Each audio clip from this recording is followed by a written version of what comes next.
c'est un peu des zones obscures. Des arguments si tu de veux. tous les côtés qui sont Exactement. valides. Mais pour le sport, ben écoute, tu tapes comment manger débutant sport, et tu vas trouver des trucs du style évite les sodas, mange tes légumes, mange tes brocolis, ton poulet si tu veux manger de la viande, ou alors des sources de protéines végétales, mais tu auras besoin de protéines, il te faut du fat, il te faut des lipides, il te faut une bonne balance d'oméga 3 par rapport aux oméga 6 et 9. Toutes ces informations, tu les as déjà sur YouTube.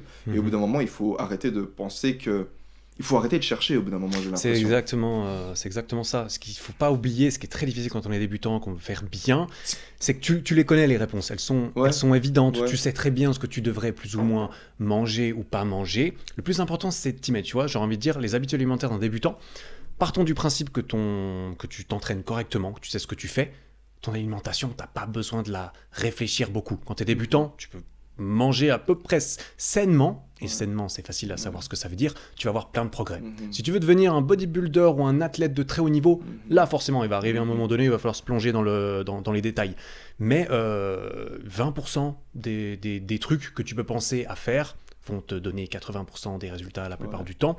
Et manger bien, tu vois, regardez des règles simples. Tu essaies de manger principalement des aliments dont la liste d'ingrédients n'est pas trop longue. C'est-à-dire des aliments non transformés, naturels, ce que tu veux, des animaux, des légumes, ce que tu veux. Quelque chose qui n'est pas, qui n'est pas emballé dans 14 couches avec 15 000 additifs et trucs comme ça. C'est tout. Et ensuite, tu fais un petit peu attention à manger suffisamment de protéines, de choses comme ça. Tu auras d'énormes résultats. Et les 20% de résultats en plus que tu peux avoir en faisant super attention, ils n'en valent pas la dépense supplémentaire en énergie mentale. Surtout pas au début. Surtout pas au début. Parce qu'au début, en fait, ce qui se passe, c'est que par rapport aux débutants, moi, je remarque qu'il y a tellement de gens qui se bloquent parce qu'ils veulent avoir le programme idéal parfait, classique. Le plan nutritionnel parfait. Et moi, je suis passé par là. Le premier coupable. et c'est pas qu'au niveau du sport, c'est au niveau de tout. J'ai envie de faire ça, mais j'ai surtout pas envie de me planter. J'ai surtout pas envie de faire des actions qui seront pas exactement dans la bonne direction. Mais ce qu'il faut que tu comprennes, c'est que toi, tu es à un certain stade dans ta vie. Alors là, ceux qui écoutent ça en podcast, ils verront peut-être pas mes petits gestes à la caméra, mais tu as un certain stade dans ta vie et t'as un objectif, tu te dis ok, peut-être que ton objectif, on va prendre un exemple tout con, le mec il veut perdre du poids. Ok, je veux perdre du poids, donc mon objectif c'est la perte de poids. Commence par, avec l'information que tu trouves sur internet, appliquer cette information et tu vas te retrouver dans une position différente, parce que tu seras une nouvelle personne, dans le sens où tu auras commencé à agir différemment, et ces actions, elles t'auront amené à un autre endroit. Et à partir de ce nouvel endroit, tu auras une nouvelle perspective. Et de cette nouvelle perspective, il y aura deux choses qui vont changer. Premièrement, tu seras une nouvelle personne, parce que tu as commencé à agir différemment, tu as commencé à implémenter des nouvelles habitudes alimentaires, et du coup, tu seras peut-être un peu plus discipliné, tu seras peut-être prêt à faire un peu plus attention à ce que tu manges, tu vas comprendre des façons de t'organiser un peu mieux, du style avoir des Tupperware pour préparer tes repas pendant la semaine. Je sais pas si tu fais encore ça, toi. Je fais plus, ça fait longtemps que je compte moins. Je compte seulement quand je m'amuse à sécher pour l'été. Et si je sèche, c'est même plus vraiment pour moi, c'est plus pour le côté business, image de moi-même, et mon image égale mon business ou quoi. Mais moins, je suis beaucoup plus libre. Ok, moi je continue à faire ça parce que pour des questions de temps, en fait, aussi, c'est surtout pratique, et parce que je vis et je travaille chez moi, donc j'ai pas besoin, tu vois. Ouais, certainement. J'ai ma cuisine. Ouais, c'est vrai que je pense que c'est. Mais du coup, le point où je voulais en venir, c'est que si tu te bloques dès le début, ça sert à rien. En fait, vaut mieux commencer, quitte à prendre une direction qui est un peu moins bonne, quitte à avoir un plan alimentaire où tu fais 2-3 bêtises parce que, j'en sais rien, tu mets du ketchup dans tes pâtes en te disant que c'est des tomates. C'est un exemple valide. Tu vois, genre. Tu peux pas savoir. Avant de savoir, tu peux pas savoir. Donc, quitte à faire une bêtise, au moins, tu vas faire cette bêtise pendant un certain temps, tu vas acquérir des connaissances, tu auras une nouvelle perspective, et ensuite.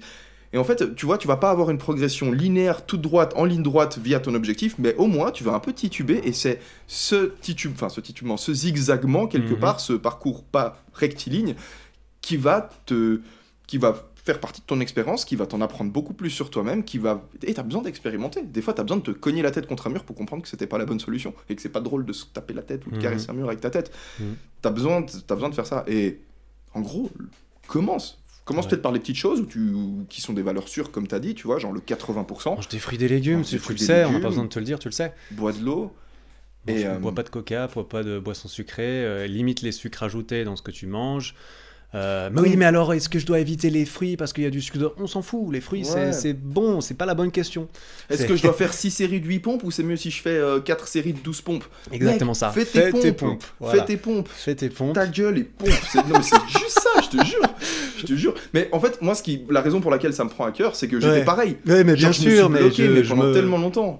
Je m'y vois, tu vois, on en a parlé dans le premier épisode que quand j'ai commencé à faire des vidéos ou quoi, ça faisait genre 9 ans que je m'entraînais. J'ai un niveau pourri pour dire que j'ai 9 ans d'entraînement. Quand tu dis, le mec, ça fait 9 ans qu'il s'entraîne, tu attends à voir musclor ou alors à voir champion du monde, quelque part. Mais c'est parce que j'ai passé 5 ans à faire de la merde. 5 ans, je me suis entraîné, je faisais toujours les mêmes poids. Je comprenais pas, parce qu'on m'a pas expliqué, en fait, que si tu montes pas le poids sur la barre, bah ton corps, il devient super fort pour faire ce poids-là, mais il va jamais s'adapter de façon au-delà de ça, parce qu'il a pas d'intérêt. Tu romps pas l'homéostasie ou le status quo, tu le romps pas, si tu fais toujours la même chose, bah il y a pas de changement. Voilà, on en revient à Einstein et son machin, là. Donc bien sûr, il faut quand même, se lancer, oui, mais pas se lancer quand même à essayer d'aller voir l'information pertinente et essayer de... Et elle n'est pas dure à trouver, l'information. Elle n'est pas dure à trouver. Il y a plein de youtubeurs qui te balancent une information très pertinente. Moi, je peux citer Jean-Onche le Musclé, qui envoie au niveau de l'alimentation, le mec est vraiment calé, lui, il peut te donner des très bons conseils de nutrition. Il y a Eric Flag, putain. Ah putain, Eric Flag, il fait des vidéos de nutrition. Bah ouais, il y a Eric Flag qui fait des vidéos de nutrition. Au niveau des entraînements pour tout ce qui est street workout, t'as une très bonne chaîne allemande qui s'appelle Calisthenics Movement, qui fait des très très bonnes vidéos détaillées. T'as Eric Flag aussi qui fait des vidéos pour les entraînements. Et au bout d'un moment, il faut arrêter de se creuser la tête pendant 1 milliard d'années et il faut y aller. Est-ce que si je fais 51 pompes, ça va être trop grave? Enfin, est-ce que je dois en faire 50 ou 51? Tu fais une pompe de plus, c'est comme ça que tu vas progresser. Mais on adore les êtres humains, nous, tergiverser sur ce genre de choses, surtout avant de se lancer. Surtout si ça te permet de t'éviter de commencer. Voilà, c'est exactement ça, la belle sensation de productivité. Genre, t'as regardé une vidéo sur comment tenir sur les mains. T'as l'impression que t'as bien bossé pour la journée sur comment tenir sur les mains. C'est bon, j'ai été productif, j'ai fait ça. Et au final, tu finis par ressembler à ton prof de gym qui pèse 80 kg pour 1m60, qui connaît toute la théorie, mais qui, au final, qui... Mais on n'a rien contre les profs de gym. Ouais, non, on n'a rien du tout contre les profs de gym. C'est cool, d'ailleurs. Super. Tu veux enchaîner? J'espère qu'on a pu répondre un petit peu à cette question et que ça a pu... La procrastination, je suis en plein dedans. La procrastination. Ouais, t'aimes la procrastination. C'est un sujet intéressant. La procrastination, c'est... procrastination, définition... Toujours remettre au lendemain quelque chose qu'on sait qu'on devrait faire aujourd'hui. J'ai 2 trucs à dire dessus, peut-être. Le premier, c'est que il faut... C'est intéressant et c'est surtout juste de voir ton cerveau comme un ordinateur, des fois. Dans le sens où toutes les choses que tu sais que tu devrais faire, même si tu les fais pas, elles restent quelque part dans un coin de ta tête et ça te coûte de l'énergie mentale. Et ça ralentit, c'est comme la RAM de ton ordi, genre ça va ralentir ta machine interne. Imagine, tu as une série de factures que tu dois payer ou alors tu as une lettre que tu dois écrire parce que tu t'es pris une amende dans le train et tu as envie d'écrire une lettre à la SNCF ou au CFF en Suisse pour essayer de faire sauter ton amende. Je parle de ça parce que j'ai souvent fait ça quand j'étais petit. On se doute que ça vient pas de nulle part.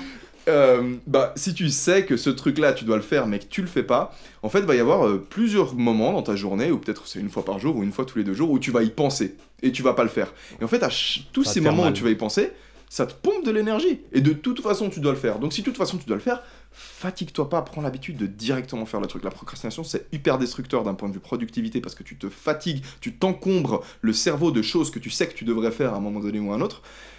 Et à côté de ça... j'ai l'impression, en fait, moi, personnellement, si je me mets à procrastiner les trucs, je me sens mal vis-à-vis de moi-même. Parce que je me sens con. C'est ça le problème. Je me sens débile, en vrai. Je me sens très mal quand je m'observe procrastiner et que ensuite je m'observe continuer de procrastiner alors que je m'étais déjà observé avant, tu vois. Et ça, c'est pénible. Et après, en termes de tactique...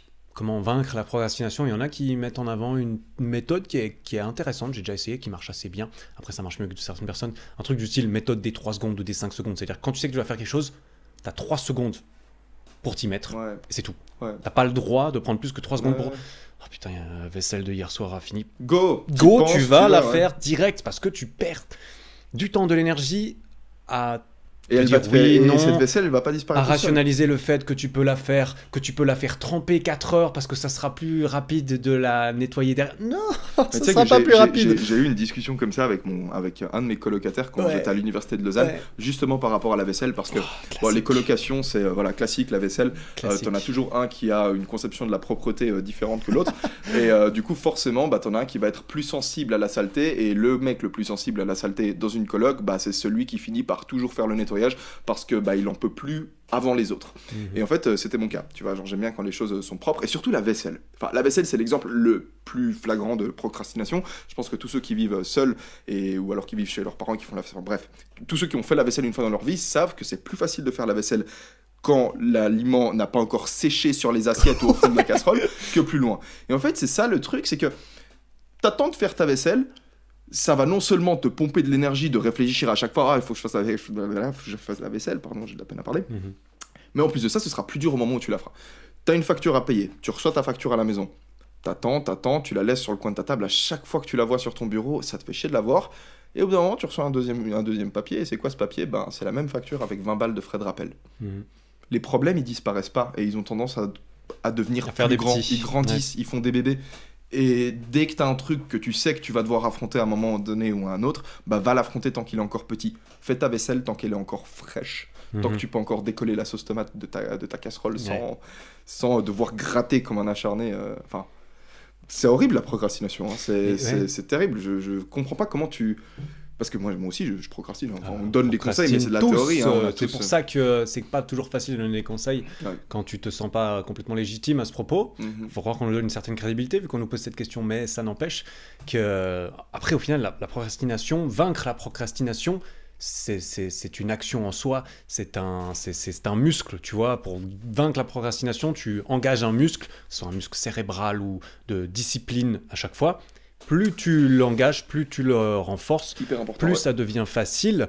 Et si tu arrives à te rendre compte que systématiquement tu laisses traîner ta vaisselle, tu laisses traîner ses factures, si tu prends la décision, là maintenant, tu vois, et c'est pas toujours facile de se poser ces questions, même là maintenant, je te donne l'autorisation, l'obligation de te souvenir de ce que je vais dire maintenant, ce qui est que la prochaine fois que tu t'observes repousser quelque chose, tu te dis ah putain, je me souviens du podcast entre Elio et Eric où il disait que je devais le faire tout de suite, et là tu vas penser à nous et tu vas le faire tout de suite, et tu vas t'observer après l'avoir fait tout de suite, tu vas dire putain, c'est pas si mal, peut-être ça vaut la peine d'essayer de le faire une deuxième fois, et tu vas prendre un petit peu d'élan comme ça. Et ce qui va se passer à chaque fois que tu vas le faire, c'est que le circuit que tu vas employer, le circuit neuronal que tu vas employer de faire la vaisselle directement après, tu vas le renforcer. Et en fait, à chaque fois que tu pratiques quelque chose, moi on en parlait dans le premier épisode, à chaque fois que tu pratiques quelque chose, tu rends ce truc un petit peu plus fort. Donc si tu as procrastiné pendant 25 ans, tu as ton petit circuit procrastination dans ton cerveau qui est marqué genre bien violemment, tu vois, c'est ancré, c'est tatoué. C'est tatoué dans ton cerveau. Mais à partir du moment où tu vas commencer à, comme tu dis, justement, dire ok, vas-y, change d'habitude, tu entraînes ce muscle. Ce nouveau chemin neuronal de réflexion. Tu vas le rendre plus fort. Ça me fait penser à ta vidéo, tu sais, où tu parlais de ça. Avec la neige, où tu creuses et tout. C'est exactement ça. C'est exactement ça. Donc, procrastination. Entraîne le muscle qui combat la procrastination. C'est le même pour chaque tâche. C'est pas parce que on parle de vaisselle, de facture ou de sport. C'est la même chose. Tu t'y mets tout de suite. Et plus tu le fais, plus c'est facile. Donc, commence. La motivation va venir, les progrès vont venir. Ça sera plus facile à chaque fois. Question suivante, comment est-ce qu'on affronte, pas ensemble, hein, mais genre, comment est-ce qu'on affronte les difficultés du quotidien ?